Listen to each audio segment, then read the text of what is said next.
Hello and welcome to today's edition of the Arizona State Sun Devils Insider Podcast. My name is Kevin Hicks and I am the lead beat writer for Arizona State Sun Devils on SI. And I will be joining you today as I have every day for the last month plus and every day moving forward. We are now approaching 2 months until the 2025 college football season kicks off. The first games are just about 2 months from today. Obviously, a huge Big 12 showdown between Iowa State and Kansas State in Dublin, Ireland, is the headliner of week 0 of the college football season. Arizona State will kick off a week after that against the Northern Arizona Lumberjacks. And insanely anticipated season for the Sun Devils, obviously, after going 11-3 in Big 12 play. I guess 2 losses in Big 12 play, 3 losses overall, making the college football playoff, winning the conference, and having a Heisman finalist in Cam Skattebo, or near Heisman finalist, I will say. He was finished fifth in Heisman voting. Um, Bringing back 17 starters between the offense and defense, bringing back every position coach, bringing back OC Marcus Arroyo, bringing back DC Brian Ward. There's a lot to like about Kenny Dillingham's team going into the 2025 season.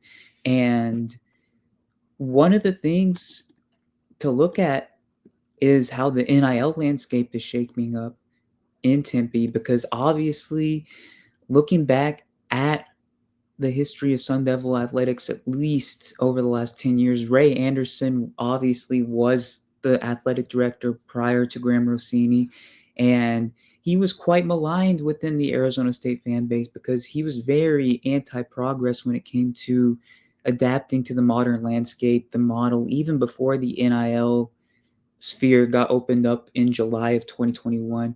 He really didn't adapt to anything. He really didn't fight for fan engagement. He really didn't fight to retain players.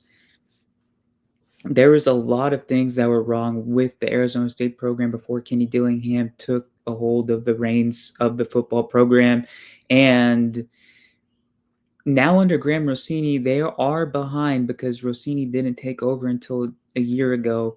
So they still have a lot of catching up to do, even though Rossini has done a phenomenal job of tapping into creative avenues to maximize profits for players, the program, and everything else, and making the fan experience better for all parties involved.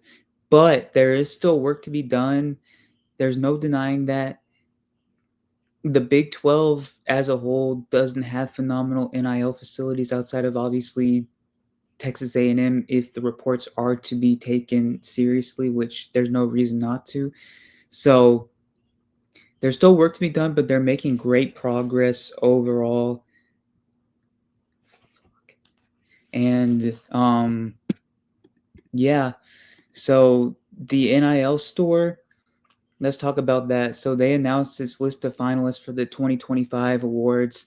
So Cam Skattebo is a finalist for the top earning male athlete, and he will be um, competing with Cooper Flagg of Duke, men's basketball, obviously, and several other players, including Ashton Genty of Boise State.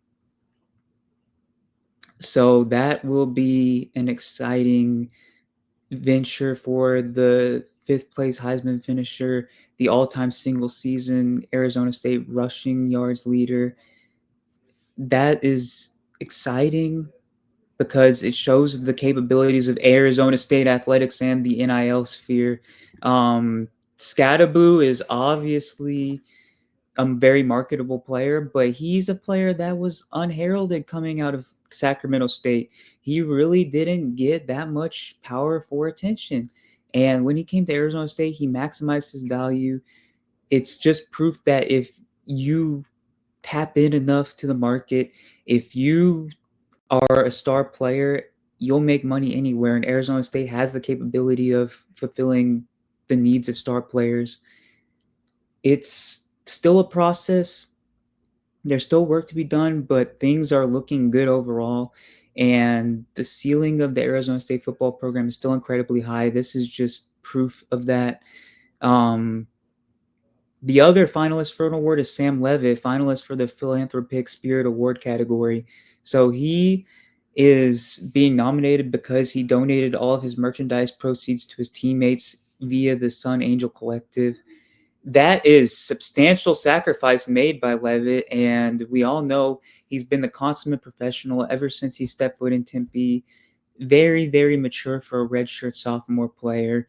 Uh, on top of the donating money back to his teammates via the General NIL Fund, he also donated $15,000 to the Pat Tillman Foundation, and we all know what that means, what that foundation does, and how incredibly meaningful it is for Leavitt to make a sacrifice such as that, as well as him rebuffing NIL offers that far exceeded what ASU could offer at the time to stay in Tempe, to play for Kenny Dillingham, to play for another Big 12 championship. And that is just a testament to the culture that Kenny Dillingham is building. I know that culture has become a cliche. Activate the Valley has become a cliche. All of these things that positively reflect what is being done at Arizona State are recurring themes and could be argued that they're overused, but that's just the truth. The culture has shifted very, very quickly. Players are bought in, obviously. Coaches are bought in. Almost everybody is returning that could have possibly returned. And the future is so, so bright at Arizona State. I can't hammer that down enough. I know it's redundant. I know it's repetitive, but these things seem trivial, but they really aren't. They're just a signal of the changing times and that Arizona State is now actually fully tapping into its resources to be a great program, to move forward with the ever evolving landscape of college football. And there is no better individual to lead Arizona State into a period of absolute prosperity and greatness than Kenny Dillingham. Arizona State fans should feel absolutely overjoyed that Dillingham is leading the program, and they look to be setting themselves up to be the class of the Big 12 long term. All right, so that is all for today. Thank you so much for tuning in today. Once again, my name is Kevin Hicks, lead beat writer for Arizona State Sun Devils on SI. Thank you so much for coming in today for the last 8 minutes, and follow me on X/Twitter at khicks_21 if you get a minute. The support is so appreciated. I couldn't do it without each and every one of you. Thank you so much for tuning in today, and see you tomorrow.